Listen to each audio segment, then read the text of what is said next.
Unit third है network layer.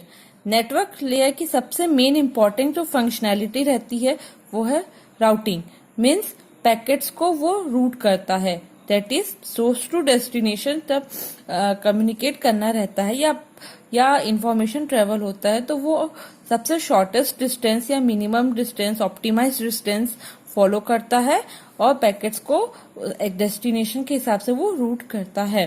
अब उस चीज प्रोसेस के लिए हमको वो रूट करने के लिए, राउटिंग करने के लिए certain sets of rules and procedures चाहिए रहते हैं। उस सेट एंड प्रोसीजर्स को बोलते हैं राउटिंग एल्गोरिथम और राउटिंग प्रोटोकॉल्स। राउटिंग एल्गोरिथम और राउटिंग प्रोटोकॉल्स में को फर्दर दो टाइप से डिवाइड करते हैं। एक कहलाता है इंट्रा डोमेन राउटिंग प्रोटोकॉल, एक कहलाता है इंटर डोमेन राउटिंग प्रोटोकॉल।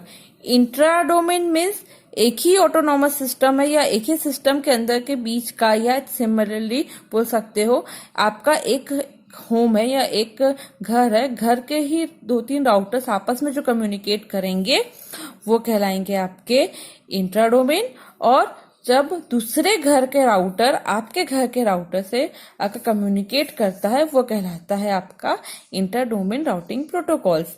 अब यहाँ जो एक टर्मिनोलॉजी यूज होती है वो है ऑटोनॉमस सिस्टम। वो क्या होता है? ऑटोनॉमस सिस्टम्स मीन्स जो नेटवर्क और राउटर का जो कॉम्बिनेशन होता है, बहुत सारे मल्टीपल्स नेटवर्क या मल्टीपल्स राउटर रहते हैं, उसके जो कॉम्बिनेशंस रहते हैं उसको बोलते हैं ऑटोनॉमस सिस्टम। और वो सब को, उस पूरे नेटवर्क को जो ऑर्गेनाइज करेगा वो एक सिंगल एडमिनिस्ट्रेशन ऑर्गेनाइज करेगा। फॉर एग्जाम्पल जैसे कॉलेज है, कॉलेज के कोई प्रिंसिपल भी रहते हैं, बट कॉलेज के इंटरनली बहुत अलग अलग डिपार्टमेंट रहते हैं, जैसे सीएससी है, आईटी है, ईटीसी है, मैकेनिकल है।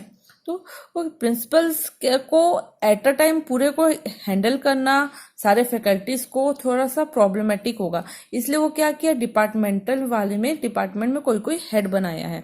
अब उस हेड फैकल्टीज और स्टूडेंट्स को कोऑर्डिनेट करते हैं और वो जो फर्दर इंफॉर्मेशन है वो कैरी फॉरवर्ड करता है प्रिंसिपल। तो वो एक सिंगल एडमिनिस्ट्रेशन हो गया है और जो हेड्स हो गए हैं, डिपार्टमेंट हो गए हैं, वो ऑटोनॉमस सिस्टम हो गए हैं, जिसमें फैकल्टी और स्टूडेंट्स नेटवर्क और राउटर जैसा काम करते हैं। अब इस इंटर डोमेन राउटिंग प्रोटोकॉल में जो एग्जांपल आता है या जो ये फॉलो करता है वो है डिस्टेंस वेक्टर राउटिंग एल्गोरिथम।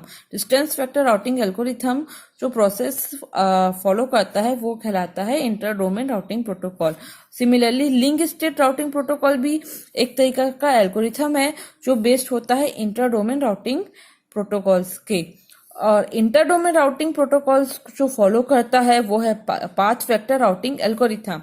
अब डिस्टेंस वेक्टर में ही आरआईपी एल्गोरिथम आता है और लिंक स्टेट में ओएसपीएफ एल्गोरिथम आता है। पाथ वेक्टर राउटिंग में बीजीपी एल्गोरिथम आता है। क्वेश्चंस नॉर्मली पूछता ही है कि शॉर्ट नोट्स लिखो आरआईपी, ओएसपीएफ या बीजीपी का, या एक्सप्लेन करो डिस्टेंस वेक्टर, रिंग स्टेट। तो ये जो डायग्राम है वो आपके लिए यूजफुल होगा कि हर क्वेश्चन में आप ये वाला डायग्राम एक क्लासिफाई कर सकते हो, जिस हिसाब से आप अपने आंसर्स को ऑर्गेनाइज वे में लिख सकते हो। नेक्स्ट आते हैं अपन directly distance vector routing protocols में। क्या होता है? डिस्टेंस वेक्टर राउटिंग प्रोटोकॉल जो रहता है वो ग्राफ थ्योरी में बेस्ड होता है। दैट मीन्स वो क्या करता है, जो ग्रुप ऑफ नेटवर्क और जो राउटर होते हैं, दैट इज ऑटोनॉमस सिस्टम रहते हैं, उसमें वो पूरे राउटर्स और नेटवर्क को ऐसा ग्राफ प्लॉट करता है। मीन्स नोड्स और एजेस के फॉर्म में वो उस चीज को फॉलो करेगा। जो हमारे नोड्स रहेंगे, जो हमारे नेटवर्क रहेगा, उसमें वो नोड्स बनाएगा और वो आप दोनों के बीच का एक एजेस बनाएगा, या उसको बोल सकते हो उसका कॉस्ट मैट्रिक बनाएगा। और जो ग्राफ थ्योरी क्योंकि ये फॉलो करता है या बेस्ड होता है, इसलिए जो ग्राफ थ्योरी का एक बहुत इंपॉर्टेंट एल्गोरिथम होता है जो कहलाता है बेलमैन फोर्ड एल्गोरिथम, वो उसमें बेस्ड होता है या वो कैलकुलेट करता है। बेलमैन फोर्ड एल्गोरिथम क्या करता है, ग्राफ में जो नोड्स के बीच का जो पाथ होता है, तो सोर्स टू डेस्टिनेशन के बीच का शॉर्टेस्ट पाथ निकालता है वो, और वही कॉन्सेप्ट जो यूज करता है वो कहलाता है distance vector routing protocol. Suppose एक एग्जांपल लिए हैं अपन ने, ये हमारे पास 5 नोड है A B C D E और ये आपस में वो कनेक्टेड के फॉर्म में या पाथ कुछ कुछ फॉलो कर रहा है। अब ये दो पाथ के बीच में जो रहता है वो जो नंबर लिखा रहता है वो उसका कॉस्ट कहलाता है या मैट्रिक कहलाता है एजेस का। और उस मैट्रिक की कॉस्ट वो गिवन रहता है सपोज एग्जाम्पल के क्वेश्चन में। तो बेलमैन फूड एल्गोरिथम क्या करता है, सपोज मेरे को ए से ई तक का मेरे को निकालना है या ए को ई से कम्युनिकेट करना, इंफॉर्मेशन ट्रेवल करना है, तो वो ये आइडेंटिफाई करेगा कि ए से ई जाने के लिए कौन कौन सा पाथ मिल सकता है। तो वो कैलकुलेट क्या किया कि एक पाथ होता है ए से सी, सी से ई, दैट मीन्स उसका कॉस्ट कितना हो गया 5 + 4 9। दूसरा पाथ वो देखा कि क्या फॉलो करेगा, ए से बी, बी से सी, सी से ई, दैट मीन्स वो उसका कॉस्ट हो गया 15। तो अब ये दोनों को वो आपस में कंपेयर करेगा कि कौन सा मिनिमम कॉस्ट वो देता है। जो मिनिमम कॉस्ट देता है वो वाले पाथ को वो राउटर रखता है और वो बाकी का जो भी पाथ होगा उसको वो डिस्कार्ड कर देगा। इस पेस में वो distance vector routing protocol use करेगा या फॉलो करेगा। अब एक एग्जांपल से अपन डिटेल समझते हैं कि कैसे वर्क करता है डिस्टेंस वेक्टर राउटिंग प्रोटोकॉल। सबसे पहले जैसे ही नोट्स बने और वो नोट्स कम्युनिकेट करना चाह रहा है आपस में, तो वो सबसे पहले क्या करेगा, एक राउटिंग टेबल रखेगा। किसके पास, सोर्स के पास। हर एक राउटर के पास अपना अपना एक राउटिंग टेबल रहेगा और उस राउटिंग टेबल में जो चीज रहेगा वो रहेगा डेस्टिनेशन एड्रेस, उसका कौन सा रहना चाहिए, उसका एड्रेस के बीच में जो भी नोट्स आ रहे हैं उसका टोटल कॉस्ट कितना हो रहा है, और नेक्स्ट होप या अपन बोल सकते हैं जो नेक्स्ट नोड जो पास होगा इंफॉर्मेशन वो रहेगा उसके टेबल में, इस पैटर्न में। तो हर एक राउटर अपना एक इंडिविजुअल राउटिंग टेबल कंटेन करेगा और उस राउटिंग टेबल के हिसाब से वो राउटर डिसाइड करेगा। तो सपोज है कि जैसे ही मेरा एक रिकॉर्ड अराइव हुआ है और राउटर सर्च करेगा डेस्टिनेशन एड्रेस अपने राउटिंग टेबल में, तो दो तरीके का सिनेरियो हो सकता है। अपन सपोज कर रहे हैं कि नोड ए को कम्युनिकेट करना है नोड डी से, कम्युनिकेट करना है। अब ए के पास एक राउटिंग टेबल है, तो जैसे इसके पास रिकॉर्ड आया, ए के पास जो राउटिंग टेबल है वो दो सिनेरियो में काम करता है कि ए के पास या तो पहले से एंट्री है या तो ए के पास वो एंट्री नहीं होगी। अब अगर सिनेरियो फर्स्ट, अगर एंट्री उसको मिल गई, राउटिंग टेबल में एंट्री मिल गई, तो वो क्या करेगा, तो सबसे पहले क्या करेगा, जो भी रिकॉर्ड रहेगा उसका कॉस्ट, उससे वो +1 करेगा और वो कंपेयर करेगा कि क्या रिकॉर्ड कॉस्ट +1 स्मॉलर है करस्पॉन्डिंग कॉस्ट से। अगर वो कॉस्ट से स्मॉलर है, दैट मीन्स जो भी उसका जो नेबर रहेगा वो बहुत एक बेटर रूट उसको मिल चुका है और वो उस चीज को आगे कैरी फॉरवर्ड करेगा। तो सबसे फर्स्ट क्या मिला, ए का डेस्टिनेशन एड्रेस डी है, कॉस्ट कहाँ, यहाँ क्या हुआ, ए से बी में 1, बी से सी में 1, सी से 1 में D, that means total cost उसका 3 होगा। और ए के बाद जो भी एक नेक्स्ट हॉप जो मिल सकता है वो क्या था, पहला बी था, तो ये बी, ये एक रिकॉर्ड उसने मेंटेन करके चला है पहले से। अब कम्युनिकेशन के दौरान में क्या हुआ, उस टाइम में एक दूसरा नोड आया ई नाम का, जो ए को ये बता रहा है कि मेरे पास भी एक पाथ है जो डी से वो मिलता है। तो एट अ टाइम, उस टाइम में डायनेमिक टाइम में ई अपना इंफॉर्मेशन किसको दिया, ए राउटर को दिया। अब ए राउटर फिर से अपने में एक एंट्री किया, डेस्टिनेशन एड्रेस डी है, उसका जो कॉस्ट है ए से ई 1, ई से डी 1। अगर यहाँ पे कुछ भी नहीं लिखता है, दैट मीन्स बाय डिफॉल्ट हम लोग उसको 1 लेके चलते हैं, हॉप काउंट का नंबर। तो डी तक वो किया, दैट मीन्स उसका कॉस्ट मिल गया 2, और ए के बाद का जो नेक्स्ट हॉप हो सकता है वो है ई। अब ये वाला जो सिनेरियो आया है, ये वाला जो टर्म आया है वो कब आया, डायनेमिक टाइम में आया है उस राउटिंग टेबल में। अब ये दोनों राउटिंग टेबल आपस में कंपेयर किया, दैट मीन्स रिकॉर्ड कॉस्ट जो है वो पहले वाले से, प्रीवियस वाले से स्मॉलर था, मतलब ये बेटर है, ये बेटर सॉल्यूशन है, ये बेस्ट होगा उसके लिए, नेबर के लिए। दैट मीन्स वो ये रिकॉर्ड को रखेगा और फर्स्ट वाले रिकॉर्ड को वो डिस्कार्ड कर देगा। ये हो गया पहला टर्न का। अब कभी कभी ये भी होता है कि ये दोनों सेम आ जाए, हो सकता है कि जो भी हमारा नेक्स्ट हॉप आ रहा है वो सेम भी हो सकता है। तो उस केस में क्या होगा, उस केस में सपोज ये जो ई ने तो बता दिया है, अब कभी कभी ये होता है कि ई और डी के बीच में कोई कनेक्शन नहीं होता है कम्युनिकेशन के हिसाब से, पहले था तो उसने बताया और एट अ सर्टेन पॉइंट में ये दोनों के बीच का कोई कनेक्शन नहीं होगा, बात चले जाएगा। उस केस में ई ने अचानक से बताया, फिर से कम्युनिकेट करना चाह रहा है ए के साथ कि मेरे पास फिर से एक नया अपडेशन है।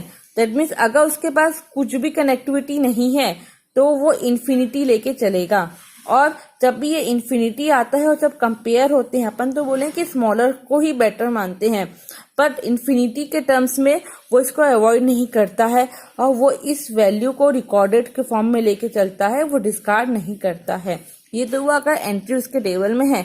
अब सपोज वो एंट्री ही ना हो, ए को डी तक जाना था और ये वाली जो एंट्री है उसकी ये उसके टेबल में अवेलेबल ही नहीं है, दैट मीन्स नेक्स्ट हॉप की बी की वैल्यू उसके पास है ही नहीं टेबल में। अगर रिकॉर्ड फाउंड नहीं होता तब वो क्या करेगा, जब रिकॉर्ड फाउंड नहीं होता है, एंट्री नहीं मिलती टेबल में, तो राउटर उस एंट्री को ऐड कर लेता है अगेन, उसके बाद वो टेबल को शॉर्ट करता है डेस्टिनेशन एड्रेस के अकॉर्डिंगली, और उसके बाद सेम वैल्यू या सेम रूल फॉलो करेगा प्रीवियस वन वाला। एक प्रैक्टिकल एग्जांपल से अब समझते हैं। सपोज क्वेश्चन में गिवन है इस टाइप का एक डायग्राम, क्योंकि ये ग्राफ बेस में रहता है तो ग्राफ बेस में एक डायग्राम अवेलेबल है। 4 नोड है ए बी सी डी, सबके बीच में एजेस बने हुए हैं कम्युनिकेशन के लिए, सबकी कॉस्ट आपस में दी हुई है। तो सबसे फर्स्ट जो है ए सेंडर है, डी उसका रिसीवर है। तो ए के पास खुद के पास एक राउटिंग टेबल होगा, बी के पास होगा, सी के पास होगा, डी के पास होगा। तो इनिशियली ए से चालू करेंगे। फर्स्ट टर्न में या सबसे फर्स्ट टर्न इक्वल टू 1 वाले टाइम में ए के पास जो राउटिंग टेबल रहेगा वो इस पैटर्न का रहेगा, जो कैरी करेगा destination address, that means A B C D पूरा। उसका जो नेक्स्ट हॉप हो सकता है ए बी सी डी, चारों में से कोई सा भी नेक्स्ट हॉप हो सकता है वो, और उसके अंदर की जो वैल्यूज उसके कॉस्ट, इस टाइप का एक टेबल बनेगा। अब देखते हैं वो कैसे काम करता है। ए तो खुद ही सोर्स है तो वो अपने में डेस्टिनेशन नहीं देगा, अपना नेक्स्ट ऑफ नहीं होगा, तो ये पूरा खाली रहेगा, ये पूरा खाली रहेगा। अब नेक्स्ट, जब ए के लिए ही जब बी उसका नेक्स्ट ऑफ होगा, अगर ए के बाद अपन बी उसका नेक्स्ट ऑफ देख रहे हैं और बी से बी का एड्रेस कितना होगा, उसने दिया है 3, तो उसका कॉस्ट हो गया 3। सी में क्या रहेगा उसका 23, मतलब ए से उसका सी का डेस्टिनेशन का एड्रेस जो है वो 23 है। डी तो उसका फाइनल उसको कम्युनिकेट करना है, डायरेक्टली कनेक्टेड है नहीं, इसलिए अभी यहाँ पे कोई वैल्यू नहीं रहेगी। ये तो हो गया टर्न 1 में। जैसे ही टर्न 2 गया, सेकेंड टर्न में आया, मतलब वो नेक्स्ट हॉप जो है ए के बाद बी, वो बी क्या करेगा, सबसे फर्स्ट तो सी अपने में ये बताएगा, ए को कम्युनिकेट करेगा कि मेरे पास डी के साथ डायरेक्टली कनेक्टिविटी है, तो मेरे पास जो डी की डायरेक्टली कनेक्टिविटी है उसके हिसाब से मेरा जो कॉस्ट हो रहा है वो 23 + 5 28 हो रहा है। तो ए अपने राउटिंग टेबल में ये वैल्यू को स्टोर करेगा। कहाँ स्टोर करेगा, ए सी के थ्रू, नेक्स्ट हॉप के थ्रू डेस्टिनेशन कहाँ दे रहा है, अपना इस वाले वैल्यू में दे रहा है डी के लिए। तो सी नेक्स्ट हॉप है, डी उसका डेस्टिनेशन है ए के लिए, दैट मीन्स यहाँ पे 28 वैल्यू रख लेगा। ये तो सी का काम हो गया। अब उसके बाद सेम टर्न में जो बी राउटर है वो भी अपनी अपडेशन ए के राउटिंग टेबल को सेंड करते रहेगा और ये बोलेगा कि मेरे पास भी है कनेक्शन किसके साथ, दूसरे राउटर के साथ। जैसे मेरे पास सबसे पहले सी के साथ एक कनेक्शन है बोला, तो बी बोल रहा है, ये वाला बी नेक्स्ट हॉप बोल रहा है कि मेरे पास सी के साथ एक कनेक्शन है। तो ए पूछा उस कनेक्शन का कॉस्ट कितना हुआ, तो बी ने उसको प्लस करके निकाला, दैट मीन्स पहले 3 था और बी से सी के पास 2 था उसका cost, that means total 5 cost है मेरे पास। तो ये ए राउटिंग टेबल अपडेट कर लिया। बट उसी समय में बी ने ये भी बोला कि मेरे पास एक और कनेक्शन है जो मेरा डी तक जा रहा है। फिर से ए ने क्या किया है, बी वाले को ही लिया है नेक्स्ट हॉप और बी का डेस्टिनेशन एड्रेस डी तक बता रहा है। तो डी तक क्या बता रहा है, 10 बता रहा है। तो इस हिसाब से वो अपना अपडेट कर लिया है। अब जैसे जैसे टर्न आगे बढ़ते जाएंगे इंडिविजुअल बी सी डी के भी राउटिंग टेबल उस हिसाब से अपडेट होते रहेंगे और सबसे जो मिनिमम डिस्टेंस जो रहेगा या मिनिमम वैल्यू जो कॉस्ट की रहेगी वो वाला वो रूट फॉलो करते रहेंगे हर एक पैकेट और धीरे धीरे डी तक वो अराइव हो जाएंगे। ये पूरा प्रोसेस जो कहलाता है यही है डिस्टेंस वेक्टर राउटिंग प्रोटोकॉल और आपको ऐसे ही एक सिंगल टेबल बना के उसका थ्योरेटिकल एक्सप्लेन करना है।